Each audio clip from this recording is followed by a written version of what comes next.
इस क्वेश्चन की श्रृंखला को आगे बढ़ाते हुए ना हम लोग अब एग्जाम्पल नंबर 11 करेंगे भाई। ठीक,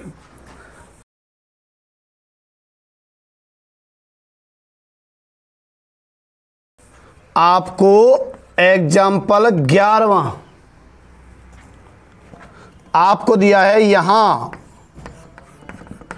fx के बराबर में कितना दे रखा है, x की power m into sine 1/x और 0, ये तो x नॉट इक्वल टू 0, ये x इक्वल टू 0। आपसे x बराबर 0 पर अवकलनीय है और f डैश x सतत है, तो m के मान पूछ रहा है। क्वेश्चन के दो हिस्से हैं, एक तो m का मान जब पूछ रहा है जब फलन अवकलनीय हो, और दूसरा जब पूछ रहा है जब f डैश x सतत हो। ठीक, पहला हिस्सा कर रहे हैं अपन। m का मान पहला हिस्सा है ना, m का मान ज्ञात करना कब, जब x बराबर 0 पर अवकलनीय हो। कह रखा है इसने कि x बराबर 0 पर अवकलनीय हो तब m का मान ज्ञात करो। करें अपन, तो देखो भाई अवकलनीय, इसका मतलब दायां अवकलज बराबर बायां अवकलज। चूंकि x बराबर 0 पर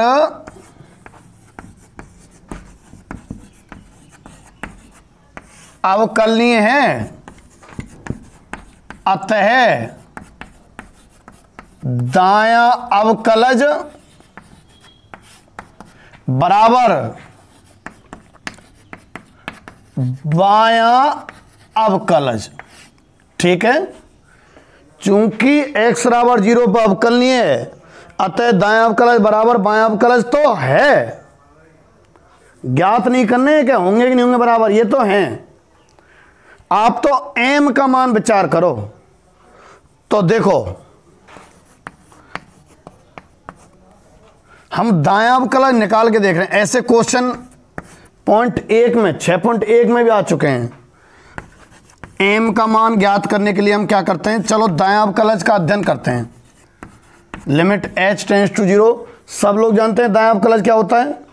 अगर x बराबर 0 पे है ना, तो f0 plus h minus f0 बटे h, f0 plus h minus f0 बटे h।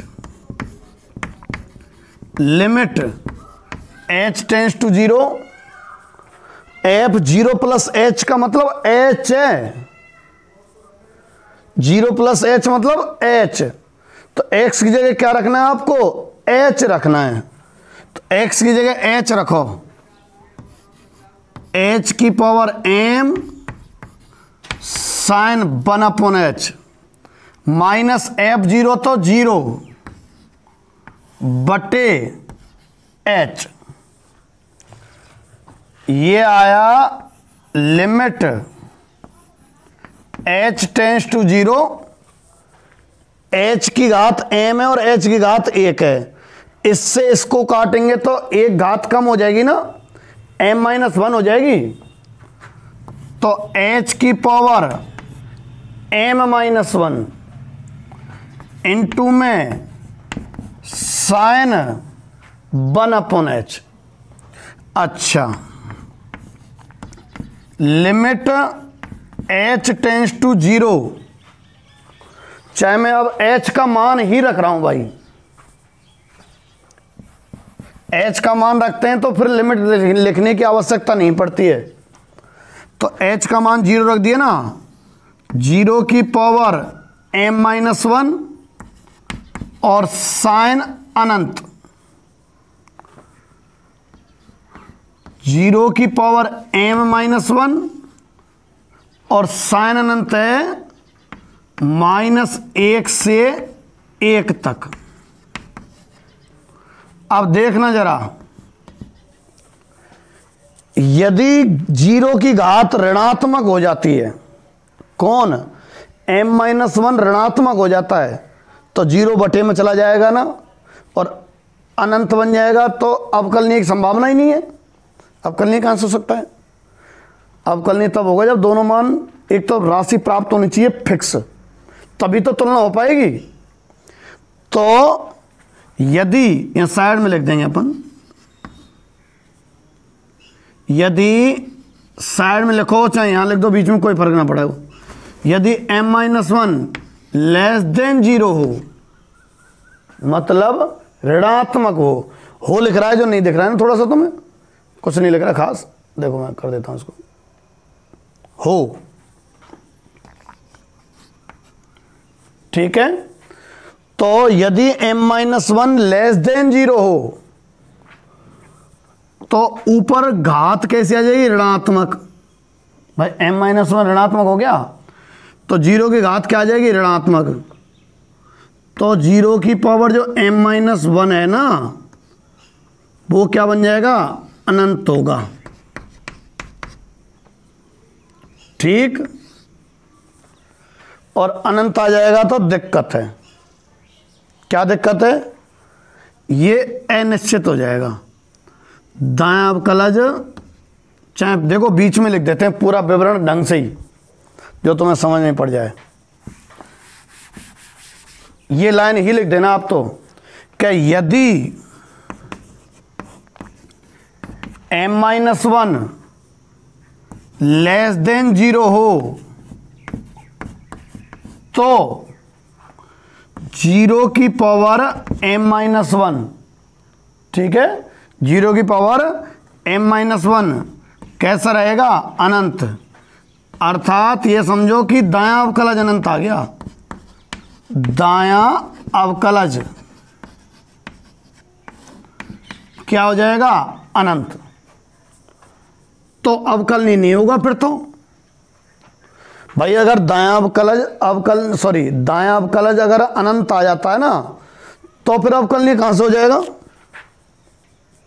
तुलना कैसे हो पाएगी दायां अवकलज की बायां अवकलज से? भाई बराबर होते हैं तभी तो अवकलनीय होता है। तो जब ये अनंत ही आ गया तो इसकी तुलना कैसे हो पाएगी आगे चल के? अनंत तो किसी के बराबर नहीं होता, तो ये ऋणात्मक नहीं होना चाहिए। तो m-1 ग्रेटर देन जीरो होगा, जिससे क्या हो जाएगा? जिससे जीरो की पावर m-1 कितना बन जाएगा? जीरो। भाई अगर घात प्लस की होगी, जीरो के बाद घात 5 होए तो जीरो ही आवे, और जब जीरो की घात m-1 जीरो होगा तब दायां जो अवकलज है, दायां अवकलज क्या हो जाएगा? जीरो। इसी प्रकार लिख दो बायां अवकलज की, इसी प्रकार बायां अवकलज में m-1 ग्रेटर देन जीरो होने पर सेम बनेगा, सेम भैया बायां अवकलज भी लिख दीजिए, कोई दिक्कत ना, सीधे तुम हल करके देखना चाहो तो हल करके देख लीजिए। इसी प्रकार बायां अवकलज m-1 में बाएं अवकलज में m-1 ग्रेटर देन जीरो होने पर, m-1 ग्रेटर देन जीरो होने पर बायां अवकलज का मान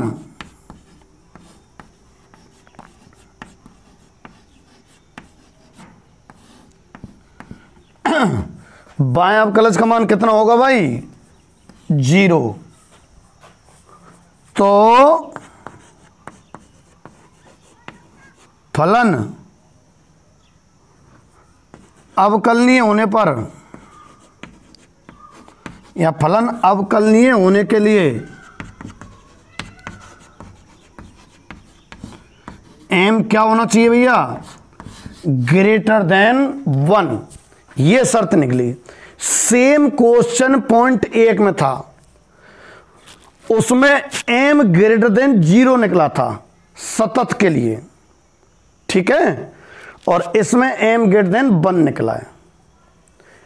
इसी सवाल का दूसरा हिस्सा और है, मैं आप याद दिला देना, नहीं तो मुझे याद रहेगा। मतलब मैंने अवकलनीय सिखाया, अवकलन करना सिखाया नहीं है। साथ में चैप्टर की थोड़ी सी बात काम आएगी, या फिर कराई दूं? कराई देते हैं, चलो आप समझ लेने का प्रयास कर लेना साथ साथ। देखो ये लिख लो ना आप, इसका दूसरा हिस्सा कराते हैं फिर, है ना। इसका दूसरा भाग है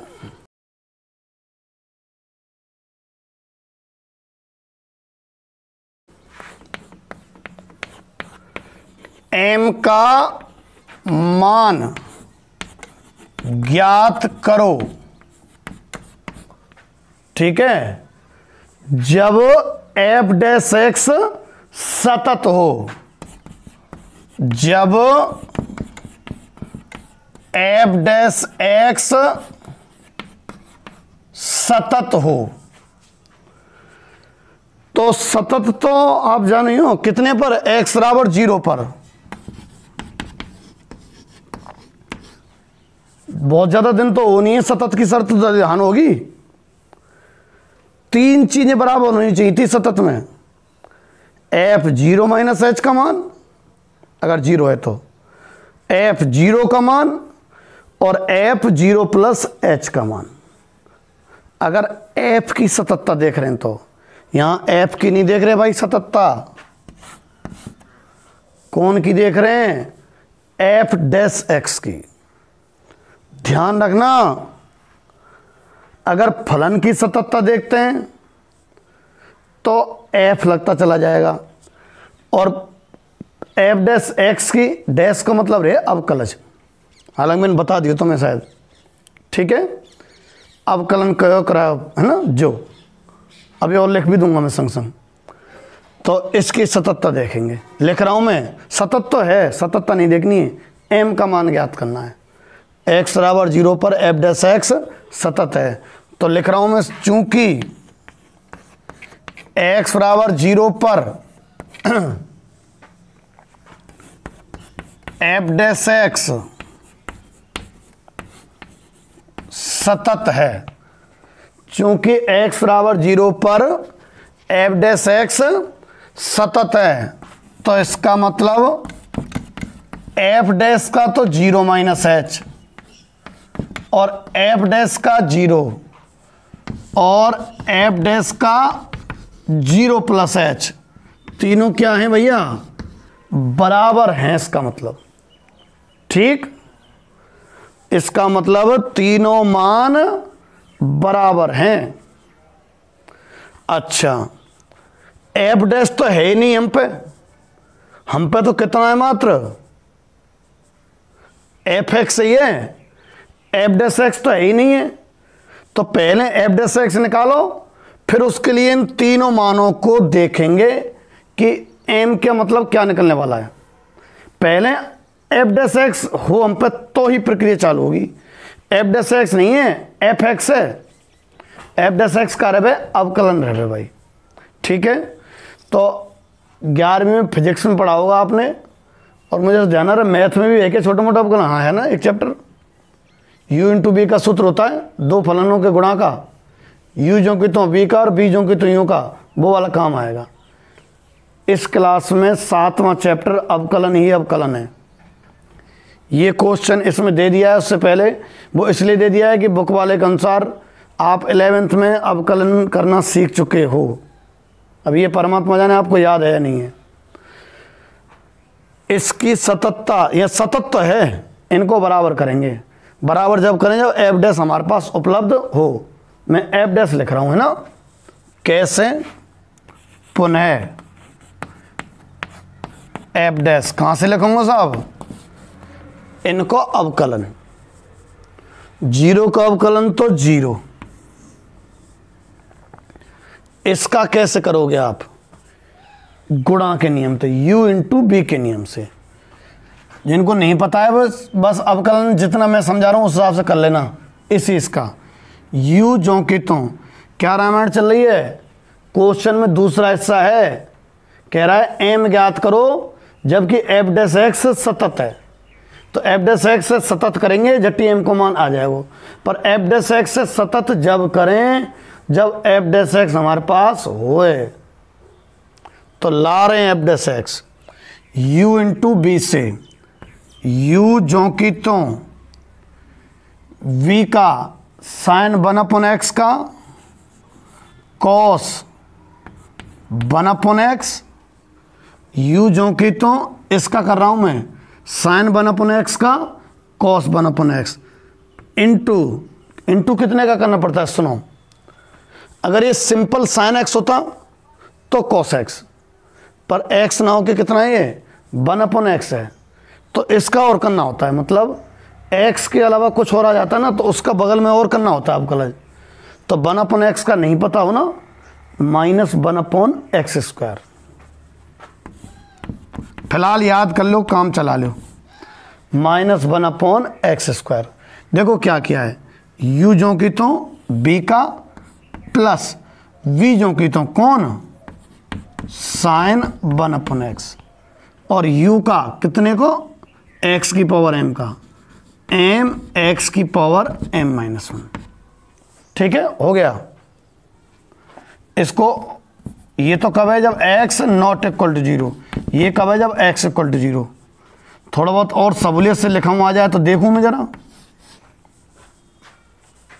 ये देखो x की पावर m है और बटे में x² है, ये नहीं गुणा होंगे आपस में, ध्यान रखना। cos 1/x एक जुड़ी हुई राशि है, -1/x² का गुणा x की पावर m से ही संभव है। तो नीचे 2 है ऊपर m है तो घट जाएगी घात और माइनस आगे आ जाएगा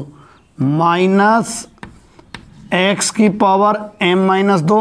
अब कछु ना कर रहे हो, बस कैलकुलेशन कर लो जो आनी चाहिए। x की power m-2 cos 1/x plus m x की पावर m-1 और साइन 1/x है ना, देख रहे हो तो या क्या आगे लिख लीजिए x नॉट इक्वल टू 0 और ये 0, ये आ गया फलन। ठीक, अच्छा ये फलन ना है, चलो डैश है डैश डैश। अब चूंकि एफ डैश एक्स सतत है तो तीनों मान बराबर है ना, F dash 0 minus F dash 0 और F dash 0 plus H. F dash आ गए हो, तीनों मान बराबर करके देखें, है ना। तो देखो यही तो महसूस हो जाएगा तुम्हें। एफ डैश 0 प्लस एच को मान निकालो, पुनः लिखें एफ डैश 0 प्लस एच, मतलब एफ डैश में एक्स की जगह क्या रखो 0 प्लस एच। 0 प्लस एच को मतलब एच ही तो है, तो क्या रखो तुम एच रखो यहाँ में, यही तो है एक्स नॉट इक्वल टू 0 का जाए और ये एक्स इक्वल टू 0 का जाए। तो रख रहा हूँ मैं माइनस एच की power m-2 cos 1/h plus m h की पावर m-1 और साइन 1/h। देखो h की पावर यहां से m-2 कॉमन आ जाए, ले वो जाने तो आवेगो नहीं तो नहीं आवेगो, है ना। ना है तो छोड़ो, 0 रख दो तुम, तो h को 0 रख दें तो -0 की पावर m-2 कॉस अनंत प्लस m 0 की पावर m-1 और साइन अनंत। लाओ 0 की घात प्लस की होनी चाहिए कि नहीं होनी चाहिए? कैसा माइनस क्या जाएगी तो कहाँ पल्ले पड़ जाएगी ना, बताइए का 0 बटे में चले जाएगो अनंत है जाएगा अनंत, तो ये अनंत है जाएगा, तो फिर अनंत की तुलना कैसे होगी, तीनों बराबर कैसे आएंगे, तीनों बराबर रहेगा, अनंत तो बनना ही नहीं चाहिए। ठीक है, तो क्या करें, घात धनात्मक होनी चाहिए। लिखो कि भाई यदि m-2 लेस देन 0, या यूं कहें m-1 लेस देन 0, तो 0 की पावर m-2 ये भी अनंत बनेगा, और 0 की पावर m-1 ये भी अनंत बनेगा। ठीक है, तब f डैश 0 प्लस h है ना, वो अपरिभाषित हो जाएगा। सही है कि ना, f डैश 0 प्लस h क्या हो जाएगा, अपरिभाषित। अतः यहां लिख दो बोले, यदि m-2 ग्रेटर देन 0 और m-1 ग्रेटर देन 0, तो 0 की पावर m-2 0 तथा 0 की पावर m-1 0, तब f डैश 0 प्लस h 0 आ जाएगा भाई, 0 आ जाएगा, तो ही तो तुलना हो सकती है। तब लिख दो कि तीनों बराबर होंगे, f0 प्लस h बराबर h0 और बराबर f0 माइनस h, तीनों बराबर होंगे। नीचे कर रहा हूं मैं थोड़ा सा। अतः m-2 ग्रेटर देन 0 और m-1 ग्रेटर देन 0, तो निष्कर्ष सुन लो, निष्कर्ष दोनों से बड़ा होना चाहिए ना, यानी दोनों संतुष्ट जब हों, उभयनिष्ठ हल कह रहा हूं मैं, उभयनिष्ठ, निष्कर्ष मतलब एक तरह से उभयनिष्ठ, दोनों बातें संतुष्ट करे। m-2 ग्रेटर देन 0, या फिर यूं कहें m ग्रेटर देन 2, लिख दियो गोला में। आंसर क्या रहा, m ग्रेटर देन 2। इस सवाल के दो हिस्से थे। पहले में तो क्या कह रहा था कि m का मान ज्ञात करो जब x बराबर 0 पर अवकलनीय है। दूसरा हिस्सा क्या था, m ज्ञात करो जब f डैश x सतत है। f डैश x की सतत की शर्त हमें मालूम है, सतत कब होता है, कब होता है, जब f डैश 0 माइनस h बराबर f डैश 0 बराबर f डैश 0 प्लस h, पढ़ चुके पॉइंट 1 में, तीनों मान बराबर हों। अच्छा, तो डैश तो 0 माइनस h जब रखें डैश में, जब डैश हो m पे, डैश मतलब f डैश x, तो पहले तो f डैश x लिखो हमने, ये आ गए, फिर या को कोई एक ज्ञात कर दिया हमने f डैश 0 प्लस h। हमने वहाँ में समस्या देखी कि m-2 और m-1 0 से बड़े होने चाहिए दोनों, तो दोनों का अवेनिष्ट है कि m-2 0 से बड़ा होना चाहिए, m 2 से बड़ा होना चाहिए, जब ही जाके ई 0 संभव है, नहीं तो कहाँ बन रहे हो, अनंत, अनंत की तुलना संभव नहीं है। ठीक है, मुझे लगता है इस आधे घंटे में एक ही क्वेश्चन हो पाया, इसकी प्रैक्टिस कर लेना। मैं जितने कराते चल रहा हूँ केवल उनकी प्रैक्टिस कर लेना, जब भी बात बन जाएगी। ठीक है।